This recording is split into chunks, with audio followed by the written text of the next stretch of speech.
Ito yung pagkakaiba mga kalikot ng naka full wave na stator sa naka half wave na stator. Ito yung sa TMX 155 mga kalikot. Ito yung yan, pinul wave ko. Yan. So minodified ko into full wave. Yan.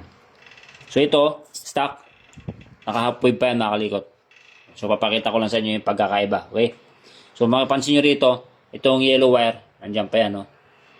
Tapos dito, wala na. Tinanggal ko na kasi nga dinuktong ko. Saan ko ba pinagapang yung sa lobo? Dinuktong ko, pinagapang ko yung kinuha ko ritong magnetic wire. Yan dito. So, papakita ko sa inyo yung pagkakaiba mga kalikot. Yan. So, ito yung pinul wave ko, yung minodify ko, tapos ito yung stock half wave, okay? So, gamit tayo ng battery para ma-check natin. So, unahin natin dito mga kalikot. Yan, hindi pa natin na modified, hindi pa natin nagagalaw. So, itong yellow, yan. So, gamit tayong test light mga kalikot. Yan. Tapos yung clip natin test light, yan, lagyan natin sa isang terminal ng battery. Tapos yung yellow wire, unahin natin sa yellow wire. So, yung lighting coil mga kalikot. Yan. So, lagyan natin sa positive. Yan. So, check natin test light, yung ilaw. Yan. So, yellow, naka-positive. Then, check natin kung may connection sa ground. Mayroon ang connection ni yellow anti light kasi nga connection, may connection sa body ground yung ating lighting coil, yung yellow. Ayan o.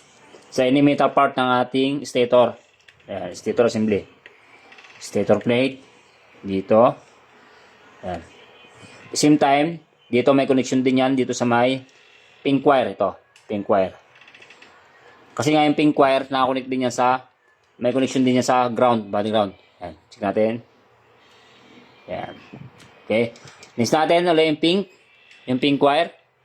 Ayan. Ito yung charging na nagcha-charge sa ating battery. Ayan. Lagyan natin yan sa positive natin battery, yung pink. Check din natin. So may connection yan sa ating body ground, sa ground. Ayan. Emitter part ng ating stator assembly. Ayan. At the same time dito sa may kulay green dito, sa may kulay green wire. Ito yan. Green wire, ito. So, mayroong connection niya mga kalikot. Ito yung stock. Yung half wave, hindi pa na gagalaw. So, pakita ko naman sa inyo mga kalikot, itong minodify natin, yung pinul wave natin. So, itong yellow, yan. Naman pa rin, lagyan natin dito sa positive natin battery.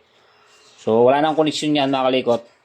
Wala nang connection sa body ground, sa emitter part ng ating stator assembly. Ayan. Ayan. Check natin, test light, may ilaw. Ayan. So, hindi na siya may ilaw. Kasi nga na-modified na natin siya. Okay, tapos sa chart natin sa may green wire. Ito. Ayan. Wala rin, hindi na siya may ilaw. Okay.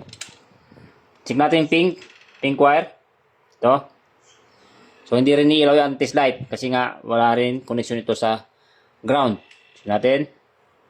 Pink. Yan. Hindi rin ilaw yung test light. So, magkakaroon lang ng connection yung pink tsaka yung yellow wire. So, check natin. Yan.